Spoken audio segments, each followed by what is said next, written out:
السلام علیکم۔ وہ یہ کہہ رہا تھا جب اس کا نازک ہاتھ اپنے لبوں پہ پڑا ہوا محسوس ہوا تھا۔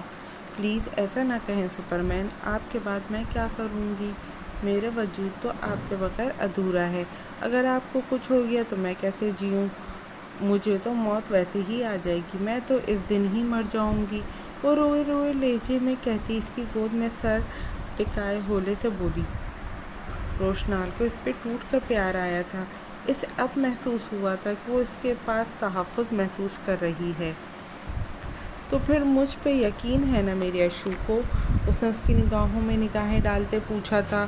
جی، خود سے بھی زیادہ، اس نے مدھم آواز میں کہا تو روشنال نے اس کا رخ اپنی طرف کیا۔ اس کے آنسو اس کے گال پہ پیار بھرا لمس چھوڑا تھا۔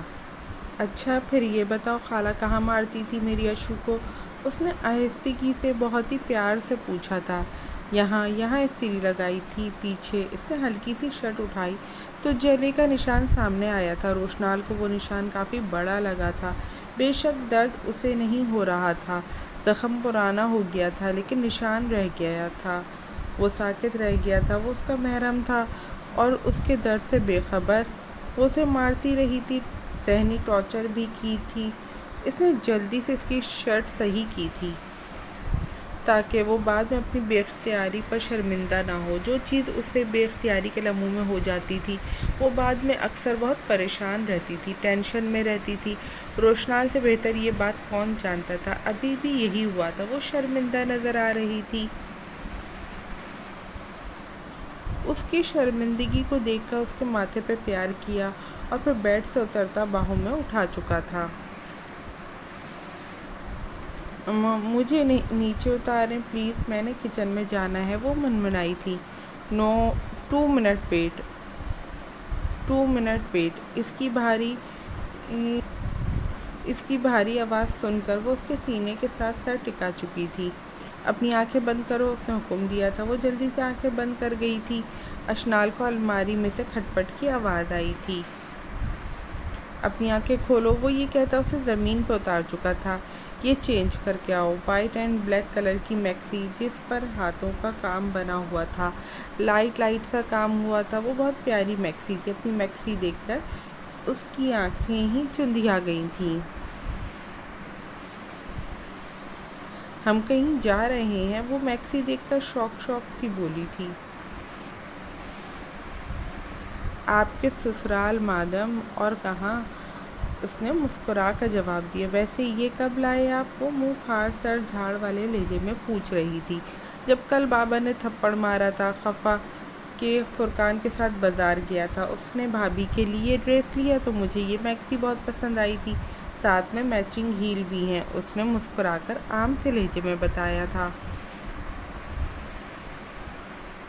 لیکن وہ وہاں یہ ڈریس کیسے پہن کر جا سکتی ہوں؟ وہ بولی تو جیسے ابھی تک صدمہ تھا اسے۔ یہی پہن کر جانا ہوگا، آخر سب کو بھی تو پتہ چلے کہ بخت ولا میں پریوں کی حور اتری ہے۔ وہ سنجیدہ سا کہتا آخر میں شرارتی ہوا تھا۔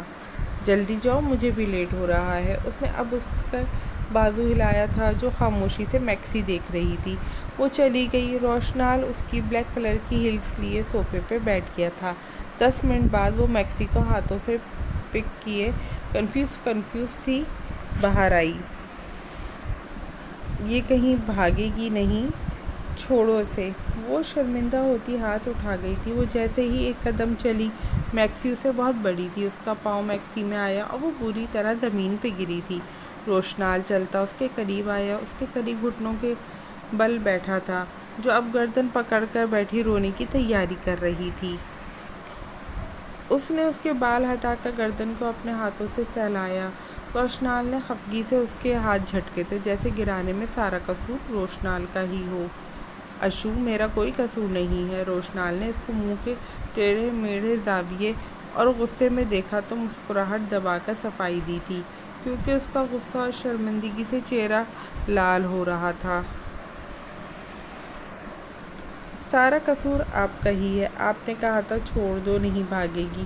وہ تو نہیں بھاگی، میں ضرور گر گئی۔ وہ یہ کہہ کر بچوں کی طرح رونے لگی تھی۔ اچھا سوری یار، میرا ہی قصور ہے۔ آپ کی شان میں کوئی گستاخی ہوئی ہو تو ہم آپ سے معافی مانگتے ہیں۔ وہ کانوں کو